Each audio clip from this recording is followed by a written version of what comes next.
ताज land सेंडमध्ये Shinde नगरसेवकांचा आज तिसरा दिवस आहे। आज सर्व नगरसेवकांना महत्त्वाची कागदपत्र ही सादर करावी लागणार आहेत। निवडणूक आयोग सर्टिफिकेट या कागदपत्र सादर करावी लागणार आहेत। मुंबईच्या महापौर पदावरून सस्पेन्स हा अजूनही कायम आहे।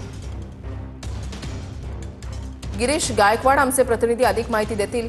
गिरीश, नक्कीच वृषाली, आपण पाहतोय की आज हॉटाजमध्ये शिवसेनेच्या सर्व नगरसेवकांच्या मुक्कामाचा तिसरा दिवस आहे आणि आज सर्व नगरसेवकांना त्यांचे जे पुरावे आहेत ते पुढील नियोजनासाठी सादर करावे लागणार आहेत। हे पुरावे एकत्रित केले जातील, संकलित केले जातील आणि त्यानंतर बेलापूर इथे कोकण आयुक्तांकडे पाठवले जाणार आहेत। यामध्ये रजिस्टर नोटरी, प्रतिज्ञापत्र, आधार आणि निवडणूक सर्टिफिकेटचा समावेश आहे, जात प्रमाणपत्राचा समावेश आहे आणि हे सगळे पुरावे खरे आहेत अशा स्वरूपाचं जे प्रतिज्ञापत्र आहे ते सुद्धा आयुक्तांकडे पाठवलं जाईल आणि त्यानंतर पुढची रणनीती ती आखली जाईल।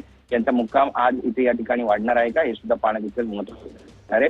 जर हे सगळे पुरावे आयुक्तांकडे पोहोचले तर मात्र हे सगळे नगरसेवक जे आहेत ते आजच हॉटेलमधून चेकआउट करतील आणि आपल्या प्रभागामध्ये जाऊन आपापल्या कार्यकर्त्यांची आणि जनतेची भेटीगाठी घेऊ शकतील।